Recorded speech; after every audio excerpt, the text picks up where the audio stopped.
Picture this. Sarah Mitchell is sitting in a glass-walled conference room in downtown Austin, staring at a piece of paper that says she qualifies for a $425,000 home loan. She's 32. She's a marketing manager bringing home $6,500 a month before taxes. She saved $85,000 for a down payment, 4 years of skipped vacations, canceled subscriptions, a car she drove into the ground instead of trading in. And in this exact moment, she should feel triumphant. Instead, her stomach is in knots because the loan officer just said a number out loud, 7%, and something in her gut is screaming that this number is going to follow her for the next 30 years of her life. Here's what nobody explains to people like Sarah in that room. A mortgage isn't a purchase. It's a 30-year contract with compound interest, and compound interest doesn't care about your feelings, your timeline, or your hope that rates will magically drop next year. Sarah's friend Jenna bought an almost identical house 3 streets over back in 2021. Same square footage, same neighborhood, same lender, even. Jenna's rate? 3%. Sarah's rate, for years later? 7%. On paper, that's a 4-point gap.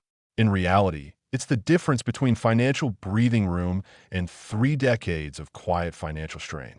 Let's do the math nobody does at the closing table. Sarah puts 20% down, $85,000, on her $425,000 home. That leaves a loan balance of $340,000.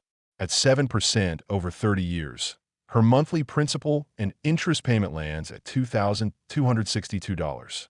Add Texas property taxes, roughly $640 a month, and homeowners insurance around $200, and her all-in housing payment comes out to just over $3,100. That's nearly half of her gross monthly pay gone before she buys a single grocery. Now here's the part that should genuinely unsettle you. Over the life of that 30-year loan, Sarah will pay approximately $474,000 in interest alone. Not principal, not taxes, interest. On a $340,000 loan, she's going to hand her lender more money in pure interest than the loan itself was worth. Let that sit for a second.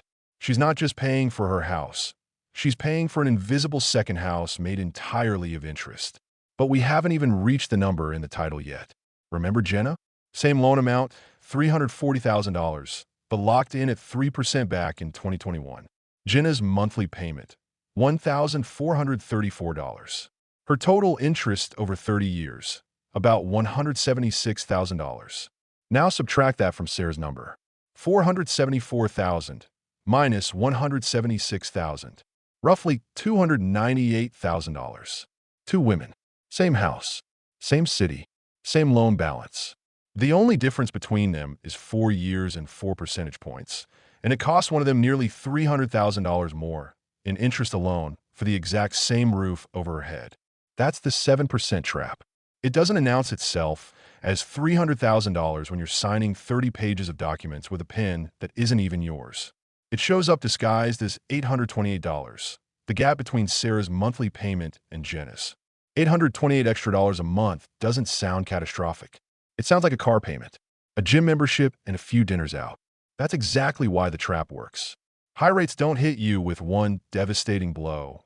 They bleed you slowly, in monthly increments small enough to rationalize and large enough, repeated 360 times to erase a small fortune. Here's the psychological trick your brain plays on you in that room. Nobody sitting at a closing table is thinking about your 30. Under financial stress, the brain collapses a 30-year decision into one emotional question. Can I afford this payment right now? That has always been the wrong question. The right question is, what does this rate cost me in total? And would I still say yes if I saw that total number before I saw the granite countertops? There's one more figure that should keep you up at night if you're shopping for a home in 2026. If Sarah wanted Jenna's exact monthly payment of $1,434 at today's 7% rate, she couldn't borrow $340,000. She could only borrow around $215,000.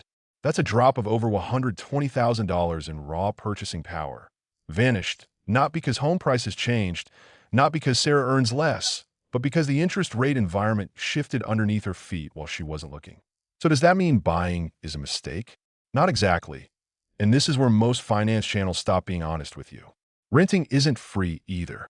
If Sarah rented a comparable home instead, At roughly $2,200 a month with normal 3% annual increases, she would pay over $1.25 million in rent across 30 years and own precisely nothing at the end of it.